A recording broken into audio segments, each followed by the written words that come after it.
Faly miona amintsika rehetra indray ry havana eto amin'ny fotoanany mana isan'andro ary dia raha reny fahasoavan'ny tompo amintsika rehetra. Filazantsarany marika toko 6 no vakitsika anio andininy voalohany ka hatramin'ny andininy 20 manambara ny fotoana mahafaly dia ny nitsanganan' Jesosy tamin'ny maty sy ny sehoany tamin'ny mpianatra ary nampiakarana azy ho any an-danitra. Alohan'ny hamakitsika izany dia mbola hiara-misaotra ny tompo.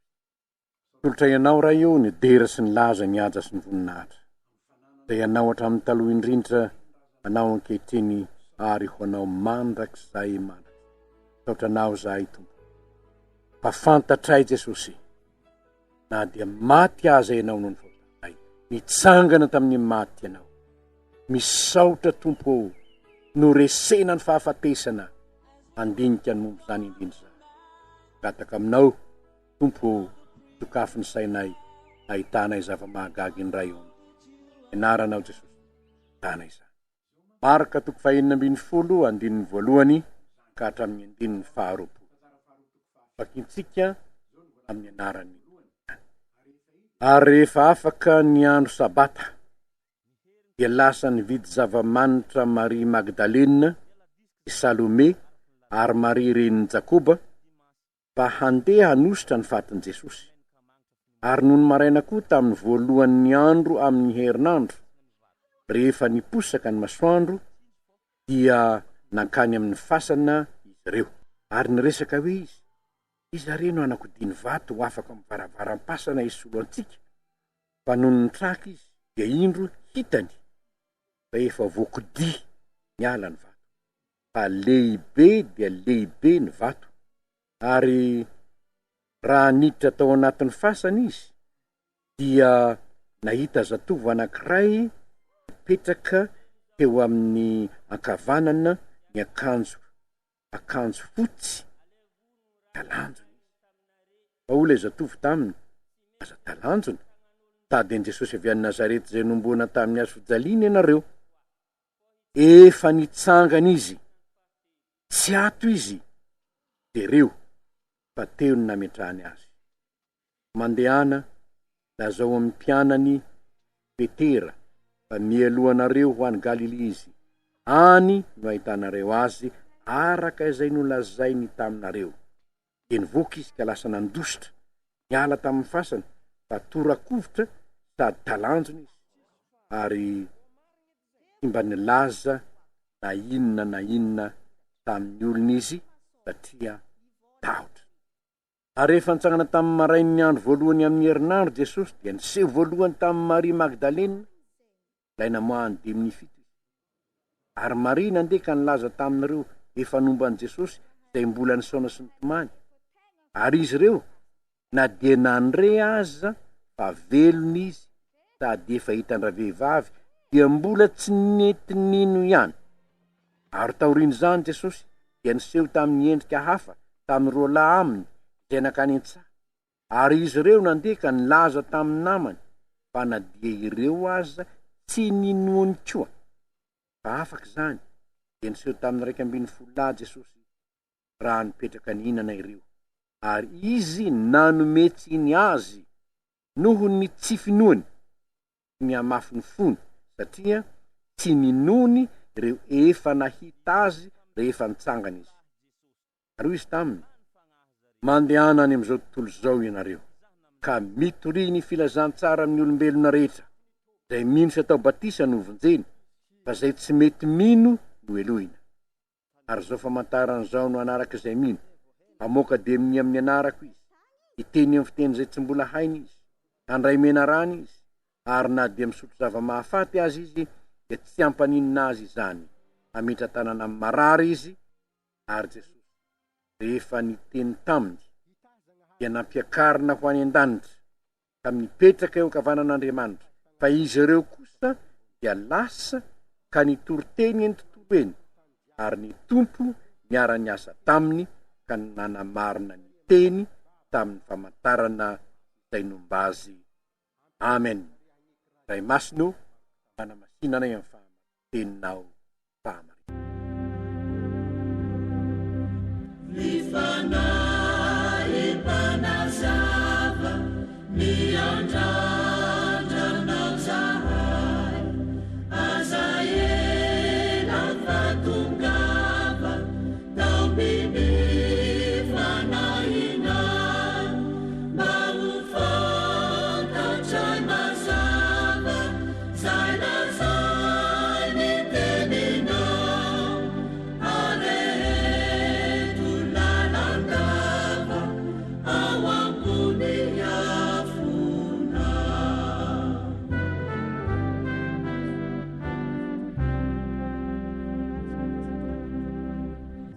Ny filazantsarany marika toko fahenina ambin'ny folo ry havana efa nolazaiko tany am-piandohana dia fanambarana ny tena vaovao mahafaly dia ny nitsanganan'ny tompo tamin'ny maty.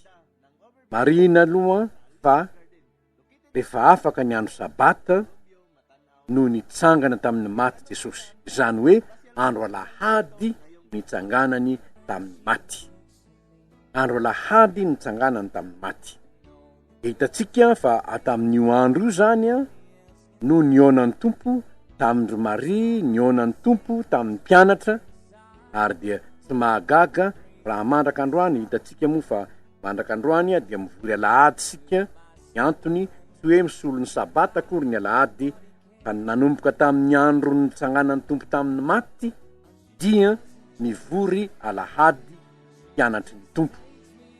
Ary dia notohizana izany satria hitatsika any amin'ny asan'ny apôstôly mihitsy koa ny momba izany hoe tamin'ny andro alahady raha nitory-teny Paoly mandra-pahamaraina ny andro ka hoe amin'ny asan'ny apôstôly toko 20, ary tamin'ny andro voalohany amin'ny herinandro rehefa niangona hamaky mofo zahay, Paoly dia nitory-teny taminy fanikasa andeha maraina izy dia naharitra nitory-teny mandra-pahamaraina ny andro, izany hoe nanjary fotoana fiaraha-mivavaka zany, ary dia hatrany ny niandohan'ny fiaraha-mivavaka tamin'ny andro alahady, fa tsy hoe zavatra voany foronina taty aorina izy io.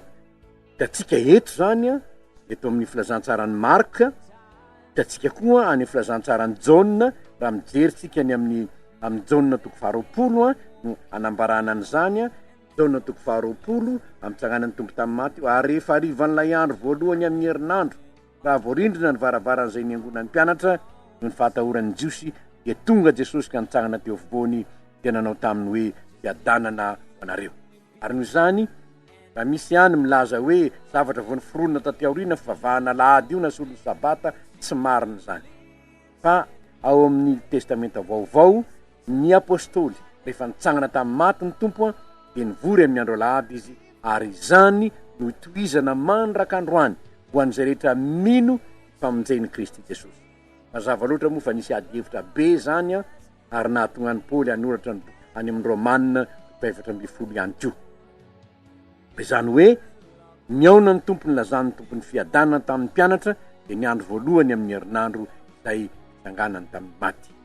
Fa eto zany misy fahamarinana dimy tiako tsipihina satria mamarina ny bokin'ny Marka raha teo mosika. Ny voalohany dia zao, tena nitsangana tamin'ny maty tokoa Jesosy, tena nitsangana tamin'ny maty tokoa izy, efa nanizingiziny sika omaly fa tena maty izy, tena nalevina izy, nosy nalamba-paty izy, nalevina tao amin'ny fasana nofony, maty, tena maty izy. Eto anefa dia hitatsika fa tena nitsangana tamin'ny maty tokoa izy, satria raha tonga teo ry Maria, inona ny zavatra hitany teo? Vato mikoti no hitany teo, fa niala le vato. Anjely no hitany tao am-pasana, nanamarina fa efa nitsangana tamin'ny maty Jesosy. Tsy ato izy, fantatra fa Jesosy lay nombona tamin'ny hazo fijaliana, tsy ato izy, efa nitsangana izy. Lazao ny mpianatra any Galilea nionany aminy araka izay efa nolazainy taminy, fa nanambara tokoa manko anie Jesosy, hovonoina aho izy nefa hitsangana amin'ny maty. Ary dia mazava loatra ry havana fa tanteraka izany fitsanganan'ny tompo tamin'ny maty zany, tanteraka ny fitsanganany tamin'ny maty. Iny Jesosy izay nomboanareo tamin'ny hazo fijaliana iny dia efa natsangan'Andriamanitra ho tompo sy Kristy, nitsangana tamin'ny maty Jesosy. Ary ny andriany tsotra masina hafa teo avika jereo taony nandrino izy tao, jerena inona ny ota teo lamba paty sisa ny ota teo ry havana. Jesosy nitsika ary dia maty ny soloantsika noho ny fahotantsika, nefa nitsangana tamin'ny maty ho fanamarinana antsika. Ahoana tsy azo ny fasana notazonina Jesosy, tsy azo ny fasana notazonina izy. Andriamanitra tompon'ny aina izy, ary ny mahagaga dia izao, tangana tamin'ny maty izy, santatra izay efa nodimandro i Paoly raha nanoratra Paoly ihany. Ovakitsika kely ny amin'ny fitsanganany tamin'ny maty io. Soratan'ny Paoly amin'ny Korintiana voalohany toko 5:10, andininy voalohany ka andininy 12 ka hatramin'ny andininy 10. Ary raha Kristy nitoriana fanatsangana tamin'ny maty, ahoana ny ilazan'ny sasany eo aminareo fa tsy misy fitsanganana amin'ny maty? Raha tsy misy fitsanganana ny maty, na dia Kristy aza dia tsy natsangana. Ary raha tsy natsangana Kristy, dia foana ny toroteninay, foana koa ny finoanareo. Ary dia hita ho vavolombelona mandaingany amin'Andriamanitra zahay, satria efa nilaza fa Andriamanitra no nanangana ny Kristy. Nefa raha tsy hatsangana ny maty, dia tsy mba natsangana izy. Fa raha tsy hatsangana ny maty, na dia Kristy koa aza dia tsy natsangana. Ary raha tsy natsangana Kristy, dia foana ny finoanareo, ary mbola ao amin'ny fahotanareo ihany ianareo. Dia very koa izay efa nodimandro eo amin'ny Kristy. Raha amin'izao fiainan'izao ihany no anantenatsika ny Kristy, dia manitra indrindra noho ny olona rehetra isika.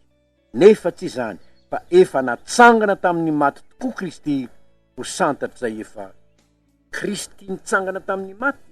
Kristy natsangana tamin'ny maty, pirofo fa hisy ny fitsanganana amin'ny maty.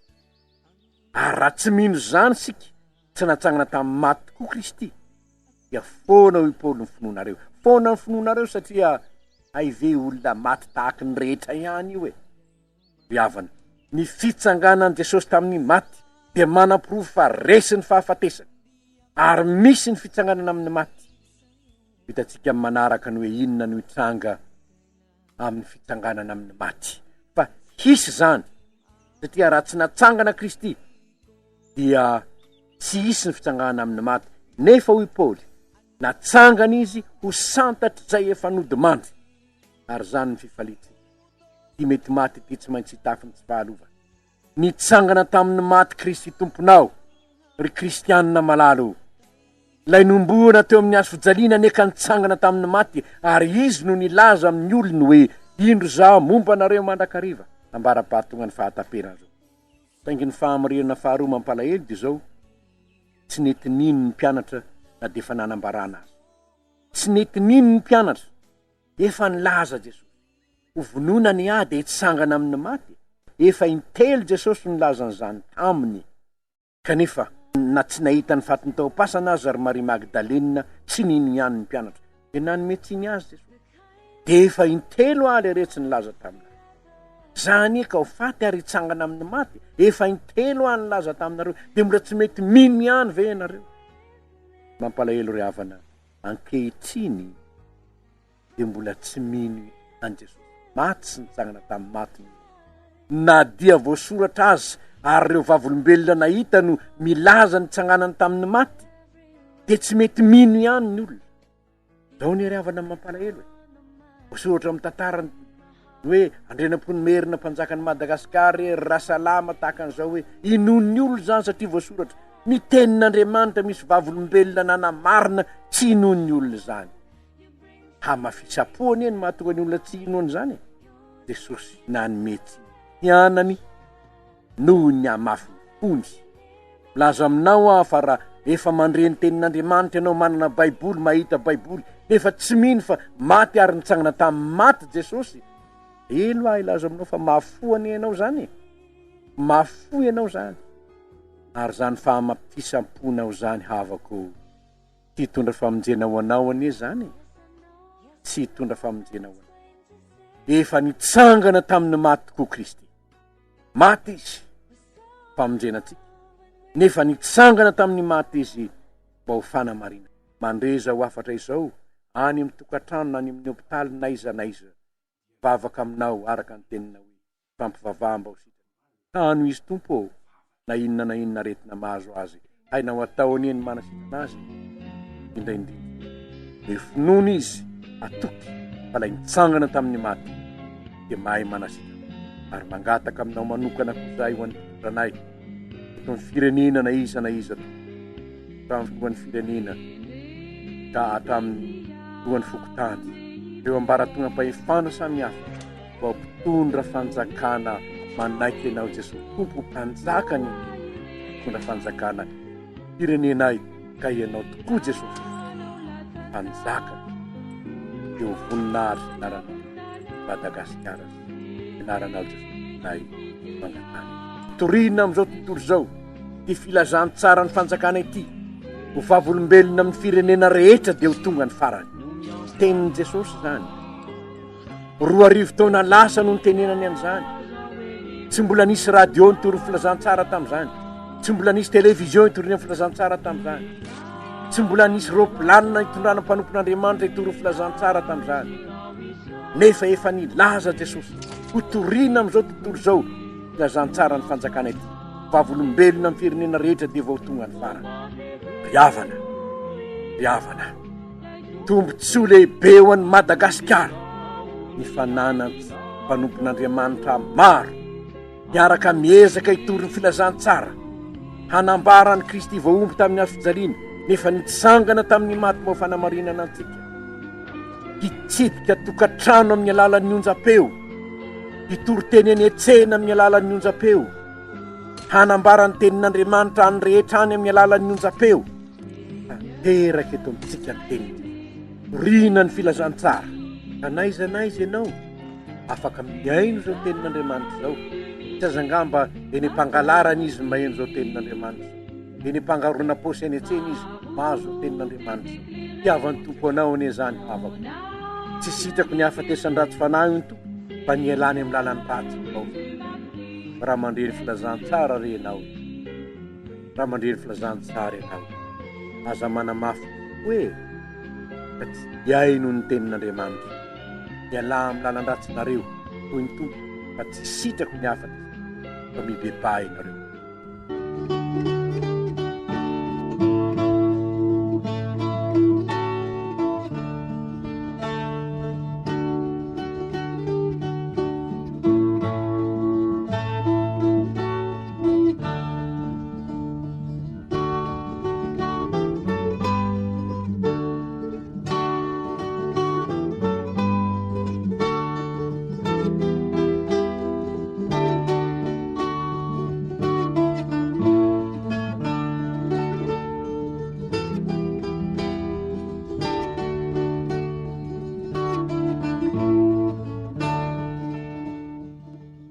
fahamarinana manaraka ny famoahana demonisy ny fanasitranana ary ny fametrahan-tanana dia miaraka amin'ny fitoriana ny filazantsara ny famoahana demonia fanasitranana amin'ny alalan'ny fametrahan-tanana fitoriana ny filazantsara dia miaraka ireo ary isaorantsika an'Andriamanitra ry havana fa raha ohatra ka niteto amintsika fotsiny jerena tsy foazam-panahy rehetra misy teto ny firenentsika dia miaraka amin'ireo tahaka ny tamin'ny andro ny apôstôly miaraka amin'ireo mandraky toy ny androany famoahana demoni fametrahan-tanana amin'ny marary mba fanasitranana azy dia miaraka amin'ny asa fitoriana filazantsara ary zany no manaporofo fa ny filazantsara zay toritsika dia ny filazantsara napetraky Jesosy fa izay ary zany no ampiarina eto amin'ny firenena atao inona fa hitondra fahasoavana ao antsika hitondra famonjena ao antsika ary hitatsika ny voalaza eto hoe nanamarina ny teny tamin'ny famantaran'izay nomba azy Jesosy ho ny 20 ny mpianatra lasa izy nitory teny eny tontolo eny ary ny tompo niara-ny asa taminy ka nanamarina ny teny tamin'ny famantarana izay nomba nanamarina ny teny raha mandeha mitory ny filazantsara ary ianao raha mandeha manambara ny filazantsara ianao aza misalasala ny mivavaka ho an'ny marary aza misalasala amin'ny fotoana ilanan'izany hoe mametra-tanana raha mamanga ny tokantrano ianao mametra-tanana amin'ny marary izy dia ho sitrana ireny tenin'i Jesosy tompo zany to mitsika moa isaoran'Andriamanitra fa ny asan'ny mpiandry mpianatry ny tompo sy ny asan'ny mpiandry dia teny efa asa anokanana azy reny mihitsy andeha hitory ny filazantsara ary misaotra an'Andriamanitra no ny heriny reny hamoaka demnia amin'ny anarako izy toy ny voalazany tenin'Andriamanitra. Rehefa avy notoriana ny tenin'Andriamanitra dia navoaka ny demnia. Jesosy ilay nitsangana tamin'ny maty eny nanome ny hafatra sady nilaza hoe indro momba anareo mandrakariva ambara-pahatonga ny fahataperan'izao tontolo izao dia ny aotraotra ny sikino atao. Ny tompo miara-miasa amin'ny mpanompony manamarina ny teniny izy amin'ny famantarana izay momba izany. Enganery avana mampaherezy ny tompo ianao raha mino an Jesosy ny maty ianao nefa nitsangana tamin'ny maty ho anao koa ny afatra anio mandehana ka torio ny filazantsara. Ambarao ny herin'i Jesosy nitsangana tamin'ny maty ny tompontsika. Velona Jesosy nomena azy ny fahefana rehetra ny an-danitra sy ety an-tany. Pandresy ny fasana ny tompontsika. Efa resy zao na dia ny fasana aza. Mevoninahitra Kristy lay maty ny sobeloko anao ary nitsangana tamin'ny maty. Fa izany no afatra farany napetrany mandehany ianareo mitory ny filazantsara amin'ny olombelona rehetra. Ko na iza misakana antsika tsy hitory ny filazantsara, tsy anaiky zany sika fa Jesosy mpanjaka nyty Madagasikara ity no nametraka ny afatra 2000 taona lasa zay mandehany ianareo mitory ny filazantsara amin'ny olombelona rehetra. Lay mpanjaka ny manome zany baiko zany, iza no isakana izany baiko zany. Kanika tsy ny manam-pahefana eto amin'ny tanàna eto amin'ny firenentsika sanatria isakana izany. Dia fantatsika fa na dia ny repoblika misy atsika aza fahefana avy amin'ny Jesosy, falimbavaka avy amin'ny Jesosy nametrahana azy amin'ny toerany. Eo voninahitra Andriamanitra ny fahasitrarany ity. Raha ny olona izay natsony amin'ny anarako avy anery tena ka hivavaka tady nitavako hiala amin'ny ratsy fanaony iainao ny an-danitra ao amelany elony hanasitrana ny taniny fomba hoana no hanasitranan'Andriamanitra azy izy ny mahay azy. Fa izao fitoriana ny filazantsara dia isan'ny fiasana am-pelatanan'Andriamanitra hoentiny manasitrana ny tanitsika ary zay rehetra mitory ny filazantsara marina manambara ny fitiavan'Andriamanitra ao amin'ny Kristy lay maty sy nitsangana tamin'ny maty dia mpiara-miasa amin'Andriamanitra hanasitranana ny tany. Nahatra Andriamanitra ny fitoriana ny hazo fijaliana nitsangana tamin'ny maty tona ny mpanota ao aminy ho azy. Eo voninahitra Andriamanitra ny fahasitranany tanitsika ary ianao zay mitory ny filazantsara mpiara-miasa aminy ianao hanatanteraka ny teny fitiavana. Jesosy malalana io lay maty nefa nitsangana tamin'ny maty mba ho fanamarinana anay. Misaotra anao zahay, teninao zany teny mamy, teny mampahery, teny azo antoka, teny tsy miova malisan'io ary mandrakizay. Misaotra anao zahay no miantso anay ianao hitory ny filazantsara anao. Misaotra Jesosy ary amin'ny anaranao anananay fahefanany mamoaka demnia ny demony mampisaraka ny kristianina, ny demony manakorotana ny fiaina kristianina. Amin'ny anaran Jesosy no amatorana azy ary andidina azy ho any farimo rehetra avy solfara. Filazantsara ny fihavanana, filazantsara ny fanasitranana ny tany, filazantsara amin'ny taona ny olona ibebaka handray ny famonjenao aminao Kristy. Zany filazantsara izany torinay, ambaranay mpamonjy eo araka ny afatrao fa ianao no angatanay miara-miasa amin'ny teninao marary anohany mandreza ho afatra. Ianao hoe tanana amin'ny marary ny mino dia sitrany reny tsy afaka mametra tanany zay nefa ho tompo fampivavamba ho sitrany.